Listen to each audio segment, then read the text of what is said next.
बचत गट सांग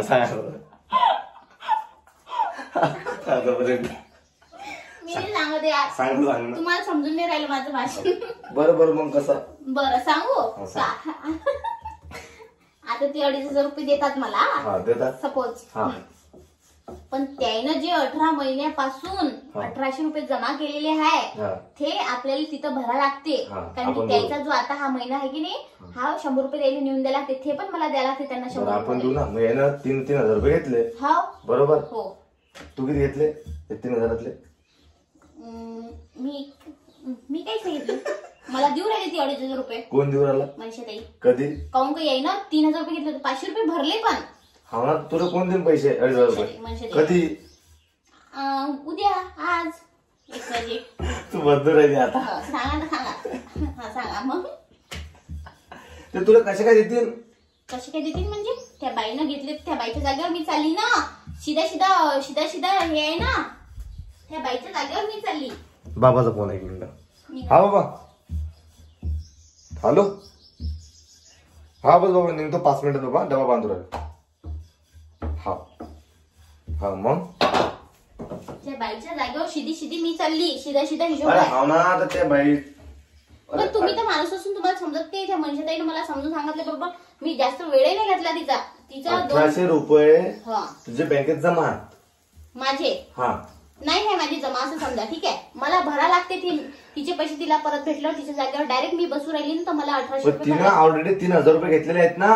ते पण भरीन. ते पण मला देऊ राहिले ना. मग कोण 700 रुपये देऊ राहिले ते?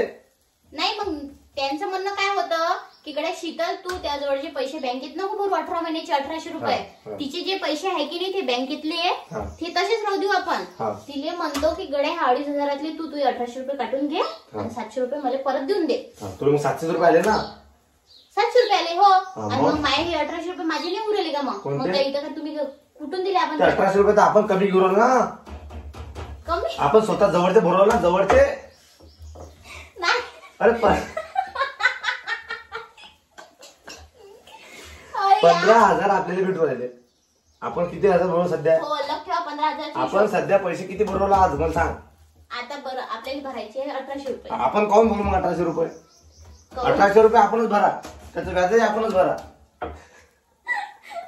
बाई तुम्हाला समजा तुमच्या युट्यूब फॅमिलीला विचारा की आता तुम्ही एक गोष्ट तुम्हीच आहे ते बाई. ठीक आहे.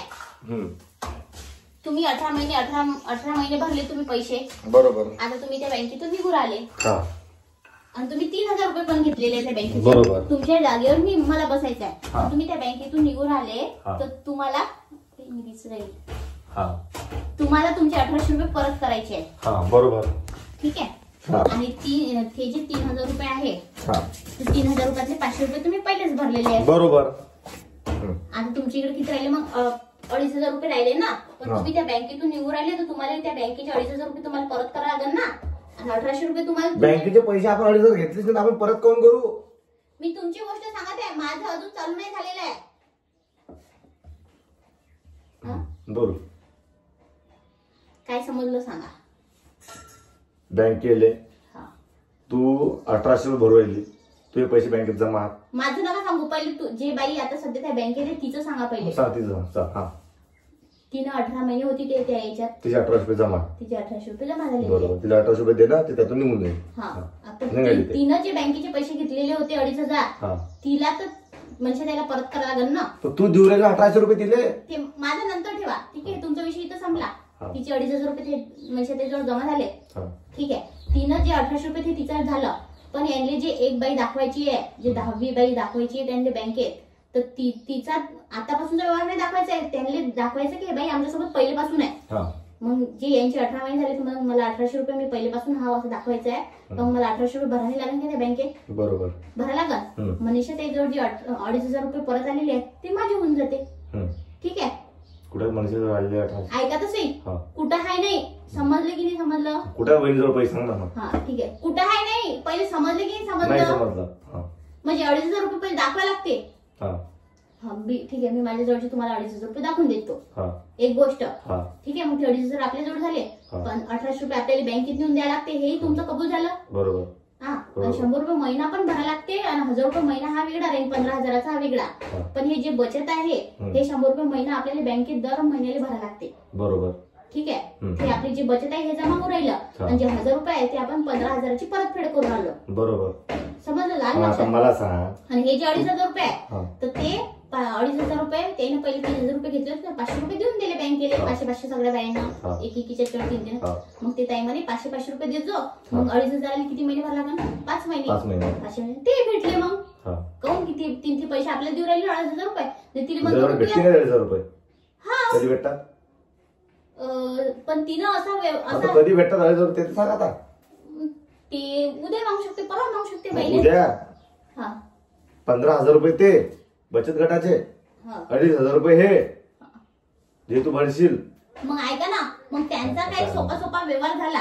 ऐकाच गड्या शिदल, तू बँकेत 1,800 रुपये भरल्यापेक्षा तू त्या जवळचे आता आपल्या जवळचे पैसे भरायला लागले असते ना. आता एक गोष्ट तिने 2,500 रुपये दिले असते, आपण त्या 2,500तलेच 1,800 रुपये आपल्याला भरायचे म्हणून आपण त्याच्यातलेच दिले असते भरून. बरोबर. पण ते म्हणते की गड्या मग तिला 2,500 रुपये मागितल्यापेक्षा तू 1,800 रुपये इकडे भरल्यापेक्षा ते जे बँकेतले पैसे आहे ते तुझ्या नावावर राहू दे. त्या 2,500तलेच आपण तिला 1,800 रुपये परत करू. आलं लक्षात? मग 2,500 तिलेच 1,800 रुपये तिच्या तिथं परत केले. मग किती रुपये राहिले? 700 रुपये राहिले. ते म्हणते की 700 रुपये तुला देतो मग शीतल. तुझे पैसे किती जमा राहते बचत गटात? ते 1,800 रुपये. 2,500 कुठे मग? 2,500 तिले 1,800 रुपये तिले तिचे दिले ना. तिले तिचे देशील ना तू? तिचे देशील ना? तू कोण देशील तिचे पैसे? तू घेतले का? मग आपल्याला बँकेत 1,800 रुपये भरायचं काम नाही ना. बँकेत 1,800 भरायचं काम नाही. हे 2,500 वेगळे आणि हे 1,800 भरायचं काम नाही, हे वेगळे. अरे बापरे, समजून नाही राहिलं रे बाबा. एवढं सोप्या भाषेत सोप्या पद्धतीत एवढं समजून सांगितलं तरीही समजून नाही राहिलं. आता का डोकं फोडून सांगू? डबल एकदा सांग. मी नाही सांगत. एवढं कोण माग लागणार? ते या मनुष्यात आले त्यांनी मला फक्त 5 मिनिटात काय 2 मिनिटात समजून सांगितलं तर मला त्यांचं समजलं. आणि तुमच्या तर माझ्या चपात्या झाल्या, भाजी झाली, एवढ्या वेळचे थेच ते संपूर आलं. सोपा व्यवहार आहे यार. त्या बँकेत आपण स्वतः 1,800 रुपये भरल्यापेक्षा तिने त्या 2,500तले तिने 1,800 रुपये तिचे परत केले. ठीक आहे. आणि ते जे 1,800 रुपये तिचे जे बँकेत आहे ते मग माझ्या नावावर. माझं म्हणणं काय आहे, आता आपल्या बँकेत समजा 1,800 रुपये जमा होते, 1,900 रुपये. बरोबर आहे. मग जे 2,500 रुपये आपण भरू, जे ते व्याज भरू, मग हे 1,800 रुपये आपल्या नावाची भरू राहील. हे कोण भरू राहिलं का? आपल्या जवळची भरू राहिलो. ते जे बँकेत 1,800 रुपये जमा राहतील ते काय आपण आपल्या नावावरचे भरू राहिलो, स्वतःच्या पैशातले भरू राहिलो काय? ते 2,500तलेच दिलं असं समजा लागेल ना. तुला समजून राहिलं का? तुम्हाला समजा 1,800 रुपये आपलेच जमा, आपल्या सुतीनं जमा. बरोबर. ते 1,800 रुपये व्याज आपणच द्या. 1,800 रुपये 500 रुपये महिन्याचे द्यायचे आहेत ते 2,500चं राहील. मग ते 2,500 आपण घेतलेच नाही तर आपण पैसे पण भरायचे. बरं समजत नाही का? अरे यार 1,800 रुपये तुम्ही तुमच्या खिशातून भरू राहिले काय? घरातून भरू राहिले काय? घरातून देऊ राहिले पहिले 1,800 रुपये घरातून देऊ राहिले. मग ठीक आहे. तुम्हाला असं उलट समजून तू काय म्हटलं मला? आपल्याला 1,800 रुपये त्याच्यातच फिडू राहिली. घरातले पैसे नका देऊ असं नाही म्हणत आहे मी. जे 2,500 रुपये ना त्यातलेच 1,800 रुपये त्या बाईला देऊ. जे तिच्या बँकेत ते तिला काढून आणून द्यायची आवश्यकता नाहीये. पैसे त्या बँकेत जमा राहतील. माझे राहतील ते 1,800 रुपये. 1,800 रुपये प्लस 2,500 रुपये. 2,500 माझे काय राहील? 2,500 आपण घेतलेच नाही तर आपण भरशील खाऊन. किती खतरनाक आहे रे बापरे. जाऊ दे यार. अरे तुम्हाला समजत कोण नाहीये पण एवढं समजून राहिलं मला. काय तुला नाही समजत? काय बाया दिमागात हलके असतात ते आज माहित पडलं मला. बाया नाहीये तुम्ही आहे. तुम्हाला एवढं समजून म्हटले हे तुमच्या मी सांगत काय हे तर त्यांचे तुमच्यापेक्षा तर त्यांचे नवरे किती पट माग आहे पण तरी त्यांना बचत गट भरू राहिले. तो विषय जाऊ दे. तर कोणाचा काही असो आपल्या काय तुम्हाला समजून कोण नाही राहिले यार. मला स्पष्ट भाषेत समजत आहे की तू अगर राजीनामा देशील. आता ते राजीनामाचं वेगळं ठेवा ना. पहिले हेच तुमचं क्लिअर करा ना. अरे तू 2,500 भरते. 2,500 रुपयाचं व्याज भरते म्हणते ना. 500 रुपये महिना. मग त्यांचे 2,500 रुपये तर आपल्याला परत करावं लागेल ना. कोणाचे 2,500 रुपये परत करावं लागेल? बरं ठीक आहे. मी 2,500 रुपये 2,500 आपल्या अकाउंट राहतील का? मग आता आपण 100 रुपये महिना यातून व्याज भरा तर जातील ना जमा 18 महिन्याचे. जमाच राहतील ते आपल्याला जेव्हा म्हटलं तेव्हा भेटून जाईल. आता तू भरत आहे 100 रुपये महिना व्याज. 100 रुपये महिना व्याज नाही आहे. ती आपली बचत राहणार आहे. बचत राहणार आहे. व्याजच आहे ते. तू राजीनामा देशील तेव्हा भेटतील तुला पैसे. मग कशाचं व्याज आहे ते? तू एक काम कर ना, तू 15,000 घे बचत गटाचे, 15 महिने कंप्लीट झाले की तू राजीनामा दे. ठीक आहे, तसंही करू शकतो. राजीनामा दे ना. आपले जे आता 15 महिन्यात आता 1800 रुपये 15 महिन्याचे 1500 रुपये ऍड होईल, मग ते टोटली आपल्याला. हो ना, मग तुझं काय म्हणणं आहे, आता 1800 रुपये सरळ आहे, या बाईला 1800 रुपये देऊन दे. बरोबर, तुझे 1900 रुपये जमा येतील अकाउंटवर. आता 100 तू 15,000 घेशील, 15,000 घेतल्यावर तुझं काम झालं, 15 महिने पैसे दिले, तू राजीनामा देशील, राजीनामा दिल्यावर तुला परत 15,000 रुपये, तुझे ते 1800 रुपये परत भेटतील. 100 रुपये जमा होते तो. 100 रुपये नाही, कंटिन्यू दर महिन्याला 100 रुपये भरायला लागतात. म्हणजे तू आता म्हणता की 1800 रुपये भरले ते देत नाहीत, आता दर महिने 100 रुपये हे वर्षी देतील. 100 रुपये बचत वेगळी आहे.